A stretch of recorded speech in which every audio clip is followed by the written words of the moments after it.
pagi Bapak Ibu Saudara yang dikasihi Tuhan Yesus Kristus. Puji Tuhan, pagi hari ini kita jumpa lagi dalam saat teduh bersama.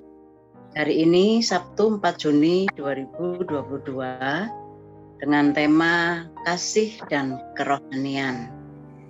Sebuah lagu Tuhan ini tugas kami akan mengawali saat teduh kita. Mari kita memuji Tuhan bersama.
Roh yang rela melayani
Bapak Ibu Saudara, kita akan merenungkan firman Tuhan melalui Saat Teduh 4B GKI Residen Sudirman.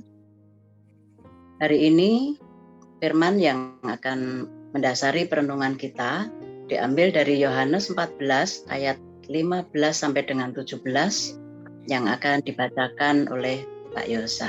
Sebelumnya mari kita berdoa. Allah Bapa Surgawi, kerinduan kami adalah menyenangkan hati-Mu.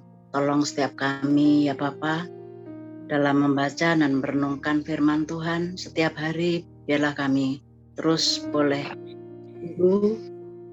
dengan lebih sungguh untuk boleh merenungkan dan menghayatinya, sehingga kami juga dapat menyenangkan hati Tuhan melalui hidup kami hari lepas hari dengan tuntunan firman yang kami terima pagi hari ini. Terima kasih Bapa, dalam nama Tuhan Yesus kami berdoa. Amin. Firman Tuhan pada pagi hari ini dari Yohanes 14 ayat 15 sampai 17. Yesus menjanjikan penghibur. Jikalau kamu mengasihi aku, kamu akan menuruti segala perintahku. Aku akan minta kepada Bapa, dan Ia akan memberikan kepadamu seorang penolong yang lain, supaya Ia menyertai kamu selama-lamanya, yaitu Roh kebenaran. Dunia tidak dapat menerima Dia, sebab dunia tidak melihat Dia dan tidak mengenal Dia. Tetapi kamu mengenal Dia, sebab Ia menyertai kamu dan akan diam di dalam kamu. Demikian firman Tuhan. Terima kasih Pak Yosa. Bapak Ibu Saudara, kasih dan kerohanian merupakan dua faktor penting yang menentukan keberhasilan pelayanan kita. Kasih harus menjadi motivasi atau penggerak satu-satunya bagi aktivitas pelayanan kita. Pelayanan yang dilakukan berdasarkan motivasi yang lain akan berakhir dengan kekecewaan. Demikian juga kerohanian, yaitu kualitas hubungan kita dengan Tuhan. Kita tahu bahwa ada banyak kesulitan yang harus kita hadapi dalam pelayanan, dan kekuatan kita sendiri sangatlah terbatas. Kita membutuhkan anugerah dan kuasa Tuhan untuk mengerjakan pelayanan kita. Anugerah dan kuasa itu dapat kita alami hanya apabila kita memiliki kualitas hubungan yang baik dengan Dia. Untuk mendorong para murid agar taat kepada pesan yang telah disampaikannya, yaitu agar mereka melanjutkan pekerjaannya, Yesus berkata, "Jikalau kamu mengasihi aku, kamu akan menuruti segala perintahku."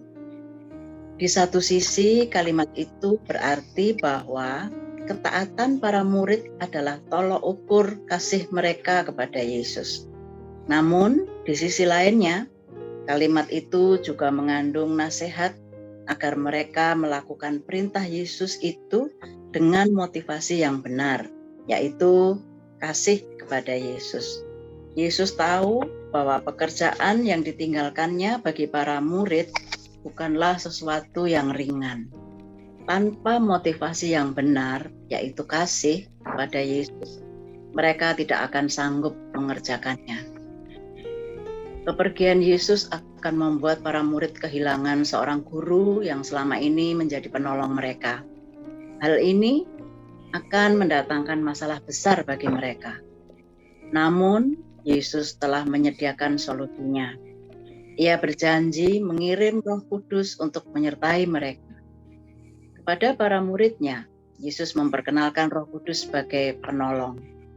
Di ayat 17, Yesus menyebutkan perbedaan antara dunia dan para murid Yesus dalam relasi mereka dengan Roh Kudus.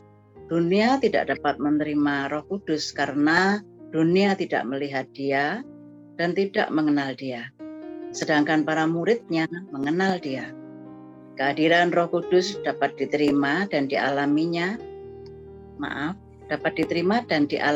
hanya oleh orang-orang yang memiliki relasi yang akrab dengan Dia. Bapak Ibu Saudara, mengenal atau membangun hubungan yang akrab dengan Roh Kudus harus menjadi bagian dari upaya pembangunan kerohanian kita. Mari kita merenungkan.